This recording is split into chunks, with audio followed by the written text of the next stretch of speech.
حديث النور والصدق هو الداعي إلى الحق يجمعه البخاري ويهديه إلى الحق. آپ کے یہاں پر کتاب بدء الخلق کے بجائے باب بدء الخلق لکھا ہو. کتاب لکھا ہے کون سے صفحے پر ہے؟ 453. صفحہ نمبر 453 پر ہے کتاب بدء الخلق. بسم اللہ الرحمن الرحیم. کتاب بدء الخلق باب ما جاء في قول الله تعالى وهو الذي يبدأ الخلق ثم يعيده وهو أهون عليه. قال الربيع بن خثيم والحسن البصري كل عليه هين وهين مثل لين ولين وميت وميت وضيق وضيق. أفعينا بالخلق الأول أفأعينا عليه أفأعيا علينا حين أنشأكم وأنشأ خلقكم. لغوب اللغوب النصب أطوارا طورا كذا وطورا كذا عدا طوره أي قدره. وبه قال حدثنا محمد بن كثير قال حدثنا سفيان عن جامع بن شداد عن صفان بن محرز عن عمران بن حسين رضي الله عنه وعنهم أجمعين قال جاء نفر من بني تميم إلى النبي صلى الله عليه وسلم فقال يا بني تميم أبشروا فقالوا بشرتنا فأعطنا فتغير وجهه فجاءه أهل اليمن فقال يا أهل اليمن أقبلوا البشرى إذ لم يقبلها بنو تميم قالوا قبلنا.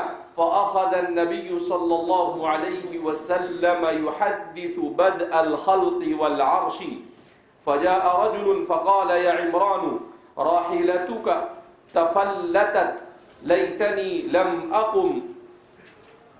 حضرت عمران ابن حسین رضی اللہ تعالی عنہ بدء الخلق کے سلسلے میں بنو تمیم اور دیار یمن سے آنے والے وفود کے ساتھ آپ صلی اللہ علیہ وسلم کی کیا گفتگو ہوئی اسے بیان کر رہے ہیں. البتہ امام بخاری اپنی عادت شریفہ کے مطابق اپنے اس کتاب کا آغاز کتاب بدء الخلق کو شروع کرنے کے بعد سب سے پہلے کتاب اللہ سے آیت کریمہ کو پیش کرتے ہیں جو آیت بدء الخلق کے سلسلے میں انتہائی درجہ جامعیت کی حامل ہے.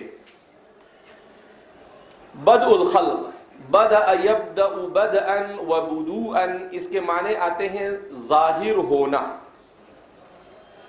پھر اس کا استعمال بدأ کا استعمال شروع ہونے کے معنی میں ہونے لگا. بعض حضرات کہتے ہیں کہ بدأ اور بدون دو الگ الگ چیزیں ہیں.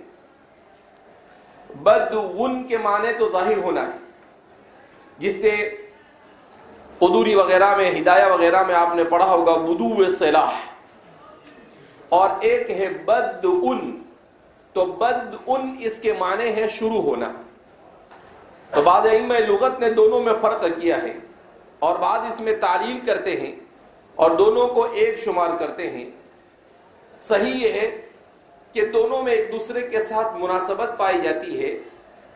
بہرحال یہاں پر جس معنی میں اسے استعمال کیا جا رہا ہے اس کے معنی آتے ہیں بدأ کے معنی ہیں شرع. بدأ بمعنی شرع. امام بخاری جس سیاق و سباق میں اسے استعمال کر رہے ہیں تو اس کے معنی آتے ہیں بدأ یعنی شرع. امام بخاری نے بدء خلق کا اس باب کو قائم کیا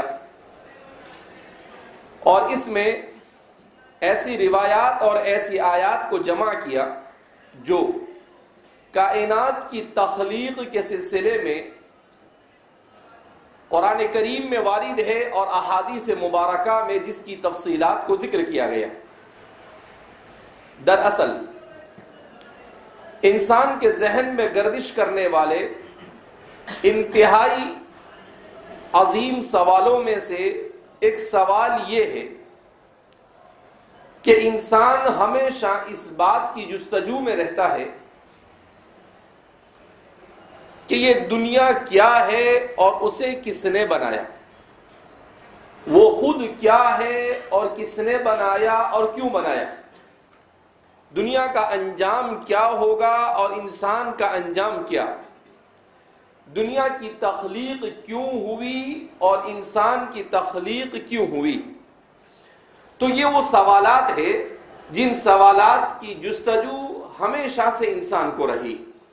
مگر چاہے مبدأ خلق کا سوال ہو، چاہے منتہا خلق کا سوال ہو، چاہے معاد کا سوال ہو، چاہے خلق اور نشأ کا سوال ہو، مقصد تخلیق کائنات کا سوال ہو یا مقصد تخلیق بشری کا سوال ہو، یہ تمام وہ سوالات ہیں جس کے جوابات انسان اپنی عقل سے حاصل نہیں کر سکتا. البتہ مناطقہ، فلاسفہ، متکلمین، سائنسداں، جو لوگ بھی اپنی عقل پر بھروسہ کرتے ہیں، ان لوگوں نے ان سوالات کے جوابات اپنی عقل کے بلبوتے پر تلاش کرنے کی کوشش کی، مگر چونکہ یہ ان کا میدان نہیں، یہ ان کا موضوع نہیں، لہذا کبھی بھی اس میں کامیاب نہیں ہو سکے.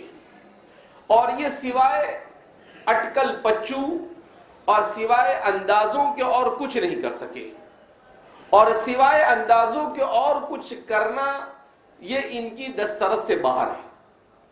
کوئی یقینی بات بدء خلق کے سلسلے میں خالق اللہ رب العزت کے علاوہ کوئی بیان نہیں کر سکتا. کائنات کیسے بنی، کب بنی، کیوں بنی، یہ انسان کیوں بنا، کیسے بنا، اس کا انجام اور اس کا معاد اور اس کا منتہا کیا ہوگا، یہ تمام کے تمام وہ سوالات ہیں جس کا تعلق غیب سے، اور ایسے غیب سے ہے جس غیب تک رسائی عقل بشری کے لیے ممکن نہیں، انسان کے تجربے کے لیے بھی ممکن نہیں، انسان کے مشاہدے کے لیے بھی ممکن نہیں، اور سوائے رب ذوالجلال کے انسان کو اس سلسلے میں قطعیت کے ساتھ کوئی جواب دینے والا بھی نہیں. لہذا قرآن کریم نے اس مسئلے سے تعرض کیا.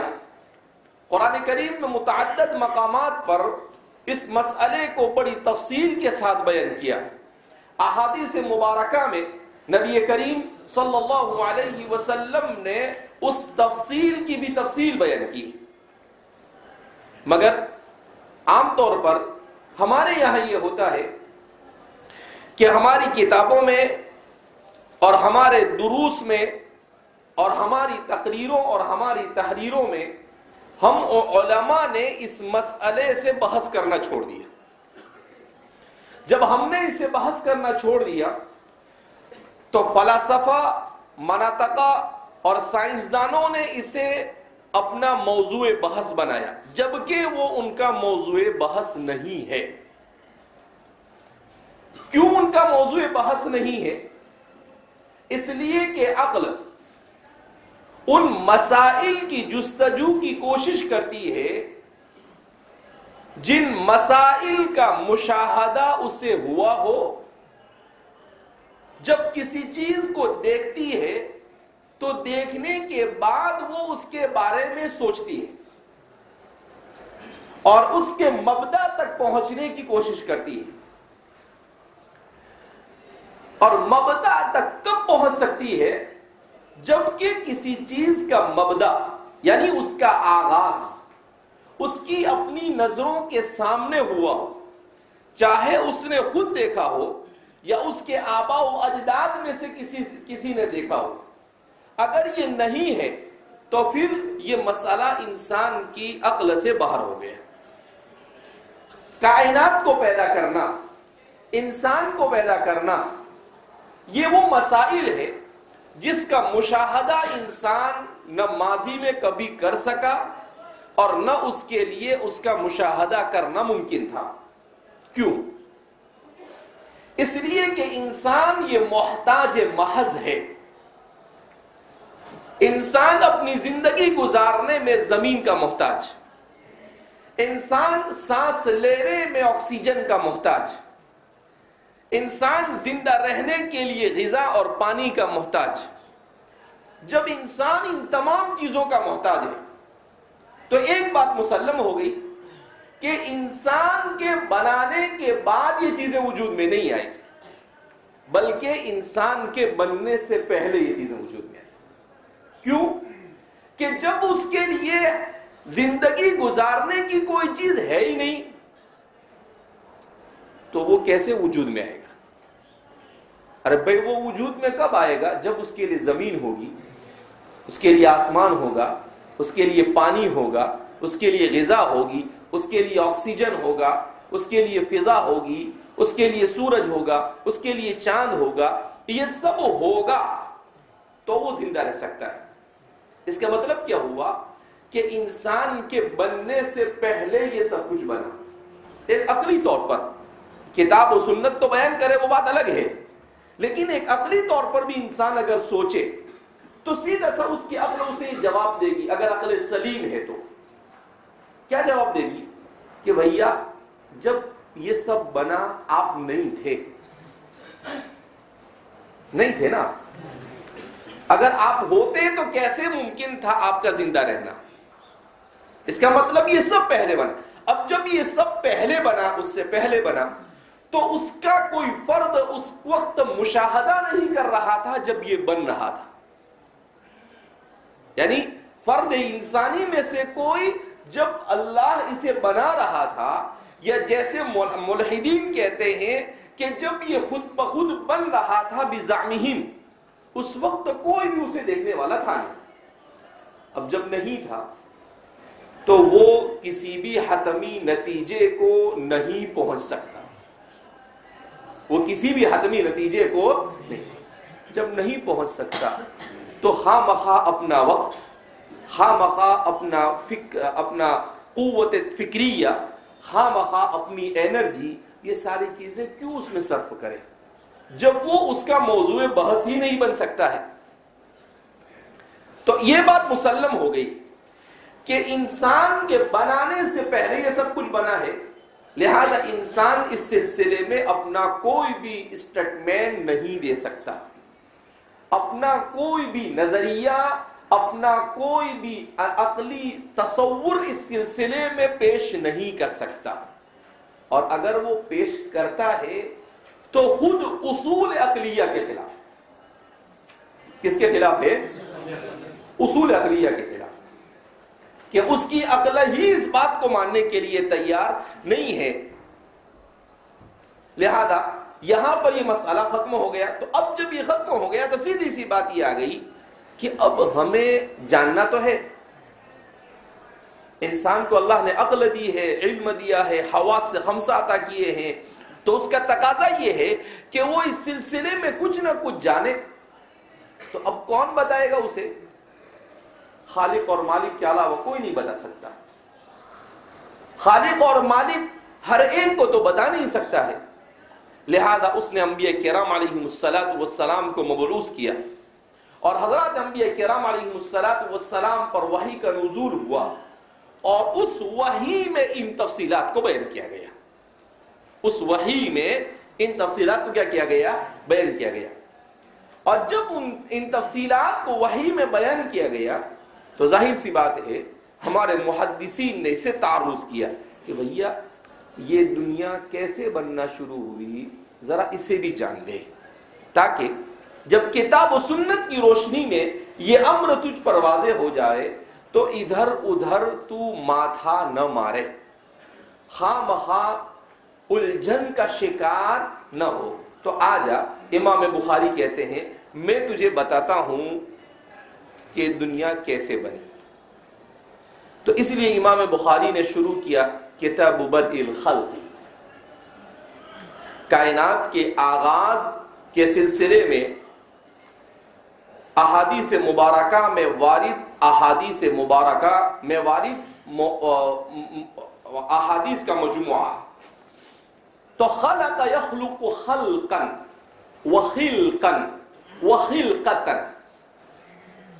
تو بدأ کے معنی شروع کرنے کیا ہے؟ تو خلقہ کے معنی عام طور پر جو لغت میں ہم پڑھتے ہیں وہ ہے پیدا کرنا، لیکن اس کے اصل معنی آتے ہیں پرانا ہونا. اس کے اصل معنی کیا ہوں گے؟ کیوں؟ ہر پیدا ہونے والی چیز یہ پرانی ہوتی ہے، ہمیشہ نئی رہتی نہیں. اسی لیے مناطقہ اور فلاسفہ کے یہاں پر دو چیزیں بڑی اہم ہیں: القدم والحدوث، قدیم اور حدیث. ان کے یہاں پر قدیم کس کو کہتے ہیں؟ ما لا مبدأ له ولا منتہا، جس کا کوئی مبدأ اور منتہا نہ ہو، اور وہ ہے ذات الہی. اور حدیث کو کس کو کہتے ہیں؟ جو متغیر ہو، جس پر حدوث واقع ہو، جس پر تغیر واقع ہو.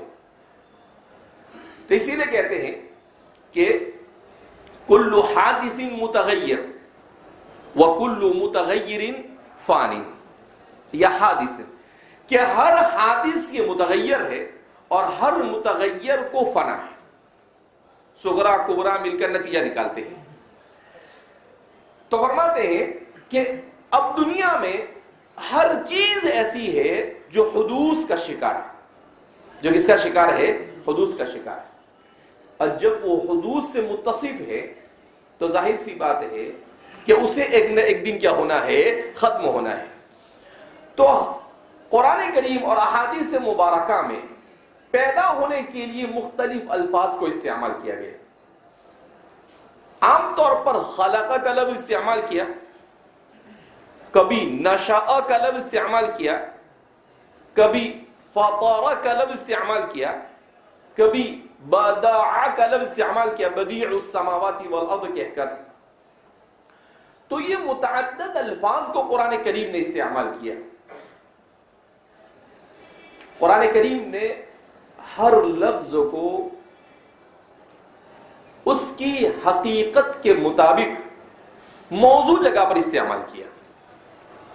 ایسا نہیں کہ مترادفات کی بھرمار ہے تو چلو کسی بھی مترادف کو کہیں پر بھی اٹھا کر استعمال کرنا کیا کر دیا؟ شروع کر دیا. نہیں، بلکہ ہر لفظ پر جہاں بھی اسے سیاق و سباق کے طور پر لایا قرآن کریم تو اس کی پوری حقیقت کو پیش نظر رکھ کر لایا. اسی لیے میں آپ کو بارہا کہتا ہوں کہ ایک مستقل علم ہے جس کو الفروق اللغویہ کہا جاتا ہے. عام طور پر ہمارے طلباء اور اساتذہ اس علم سے واقف نہیں ہوتے ہیں. الفروق اللغویہ، الفروق اللغویہ میں اسی سے بحث کی جاتی ہے، اور یہ قرآن ہی کے پیش نظر یہ علم دنیا میں وجود میں آیا. اس علم میں الفروق اللغویہ میں الفاظ اور مترادفات کی باریکی سے بحث کی جاتی ہے کہ خلقہ کے اصل معنی کیا، قرآن نے اس کو کس معنی میں استعمال کیا. فطرہ کے اصل معنی کیا، قرآن نے کس معنی میں استعمال کیا. انشاء کے اصل معنی کیا. ذرا کو بھی قرآن کریم میں پیدا کرنے کے معنی میں استعمال کیا ہے. تو ذرا کے معنی کیا، قرآن نے کس معنی میں اسے کس سیاق و سباق کے ساتھ اسے استعمال کیا. بدع کے معنی کیا، اسے کس معنی میں اور کس سیاق و سباق کے ساتھ قرآن کریم نے کیا استعمال کیا. اور خلقہ، تو ان تفصیلات کو ائمہ لغت نے تفصیل کے ساتھ بیان کیا. ابھی الدکتور القبیسی کر مصر یمن کے ایک عالم ہے، انہوں نے مستقل کتاب لکھی ہے کلمات القرآن الکریم. کتاب کتنی جلدوں میں؟ فروق اللغویہ پر.